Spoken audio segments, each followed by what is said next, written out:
All right, afternoon everyone. John Karish here. I'm a bike fitter with Cobb Cycles in Birmingham, and this is regarding the kind of weird setup I've got here as far as a cross bike, or what's intended to be a drop bar bike with your old school kind of curly handlebars that come down, and running it as a flat bar bike like I've got right here. And so this will cover the how and the why of that. The why is probably the important part first. So I've used these for a long time like this, probably 10 or 12 years, and I like the setup just because it mimics the position on a mountain bike. So I've got more of a focus really on mountain bike racing than road racing. So this really mimics the position closely of that without having big knobby tires on the road, and with old school trainers like with the tire drive, you don't have to really worry about the tire wear as much. But it's also some degree of personal preference. I feel pretty comfortable with the flat bars. People complain sometimes about not having as many hand positions or whatever, and that doesn't really bother me as much. And I've got better control, I feel like, during higher speed downhills and rough pavement, and we have plenty of both of those around here, so it's good for that. Either way, it works for you, it doesn't. It's nice to have choices, and this is about how to make that happen if you want to. So the next question usually becomes, how do I make my bike a flat bar road bike or flat bar cross bike? Not everything works for this. I'm not going to say I got lucky on this bike, because I did some research on it before I got it. This is a 56 centimeter. So from usually those are either from center of here to top of here. That's pretty old school. Usually the best reference now is effective top tube. So horizontal line coming from here, center of the head tube, straight back. It's right there. So this bike is classified as a 56 centimeter by Soma. It's an old double cross. The actual top tube measurement is a little over 57 centimeters. And for someone that rides a 54 road bike like me, this thing's super long. I've never even tried it with drop bars, but I think probably if I did, I'd end up having to run I would imagine, for me it'd be a short stem, an 80 or so. I usually run a 110 on my road bikes.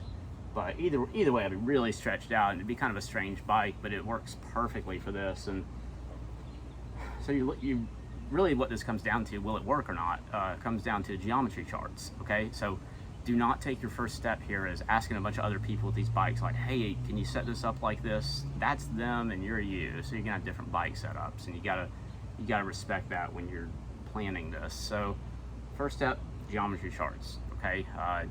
So write down your most important things here are frame reach, which is like if you do if you had a vertical grid coming from the bottom bracket here, the horizontal distance between that and right there, center top of the head tube. That's frame reach, super important. The other one is a frame stack, which would be if you had a horizontal line coming here, distance up to right there, okay? So, there's also, you can do the same thing as far as stack and reach to the grips themselves, okay? And if you start getting more interested in that, look up some of Lee McCormick, the great skills coach. Look up some of Lee McCormick's work on that. He talks about his system some there, which I utilize a good bit for doing fits. What you're wanting to do here, get your stuff written down. Also, head tube length is somewhat important, but this really comes down to frame stack and frame reach, with effective top tube kind of coming after those, which sounds weird, but as angles change on bikes over time, standards change, and things can get messy if you only look at effective top tube. That's why I'm so insistent on frame reach and stack here. And if you're considering doing this to a bike, most likely it's because you've got a flat bar bike that you already like. So your step, and it's probably a mountain bike, maybe a hybrid, but look that bike up. Look up all those numbers, write them down, okay? And what you're looking at then is kind of what's the frame reach difference, because the frame reach on most road bikes is shorter by a good bit than most mountain bikes. I'd say on average maybe 5 centimeters, something like that. So what you want to, your next step there is look at the bike that you have that you like, consider what stem is on it, okay? So if you got like I'll give you an example. My top fuel is my mountain bike. Super long as far as mountain bikes go. Frame reach is like 450, 460, which is pretty long and low mountain bike. So as reference for that, I've got a 50mm stem on it. So with this bike, the frame reach was down to maybe 400, so 60mm difference. That's what's important. And you're thinking like, do I want to make that up with the stem length or not? So in my case, it was an easy yes, because all I've got here is a 120mm stem, so that's nothing crazy. So let's say I tried to set up a bike for a friend customer recently like this, and his situation was the frame was kind of on the short side already. It was a Fasago, and so we decided, like, from what I calculated, for him to make this work, we would have needed something like a 140 stem, and I just said no to the whole thing, like just abandon it, and we stuck with drop bars on that. As far as stem lengths go on this and what's normal and what's not, from what I've experienced, once you're getting 120 is fine on these, 130 probably okay, maybe not. 140 is just getting really long. They're also hard to find, and the handling starts getting pretty weird feeling. So that's where I would. I don't like giving a hard kind of number cut off to this stuff, but for me, if I started thinking I was going to need to be past a 130 stem, I'd start getting a little bit hesitant about the whole project. And frame stack, like I said, that plays into, that's not a super huge deal. You're probably gonna be able to get the bars where you want them in that regard, as far as the height versus the saddle. Which kind of brings up the topic, like, if you do this, what changes with your seat position? In my experience, not a lot. I would probably keep the seat like pretty much the exact same height and also the same setback. If you had a good setup for an aggressive road bike and you try to do something like this, you might end up bringing the seat forward a little bit towards the bottom bracket, because you don't have as much weight like inclined forward. You're coming upwards, so you don't need quite as much counterbalance going on there. Just some kind of minor detail, but something worth considering. So that's really what it comes down to. It's boring, okay? It's just frame reach, but it's super important to this if you're gonna get it to work.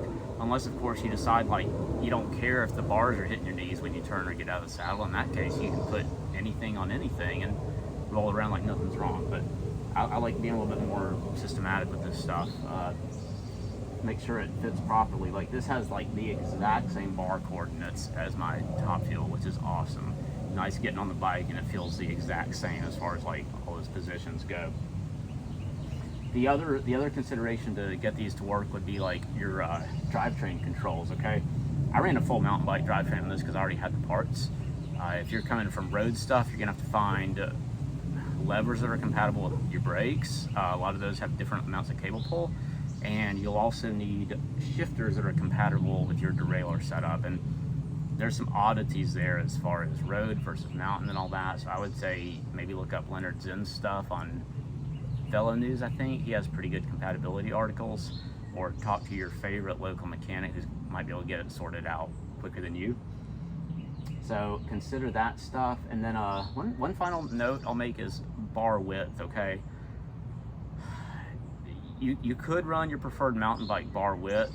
Again, it really comes down to the handling. Things might get weird. Okay, on this bike, I've got a narrow bar. It's like a 600 compared to a 740 on my mountain bike, and it feels pretty normal.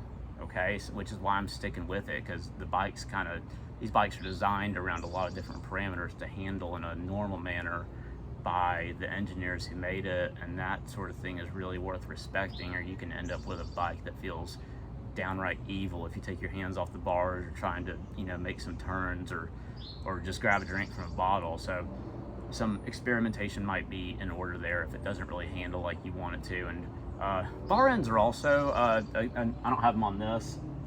Bar ends are another like kind of throwback thing, but people still use them some. Those, or maybe some ergons with the integrated bar ends. Those might be a nice choice on these bikes. You don't have to worry about clipping trees like when you're in the woods.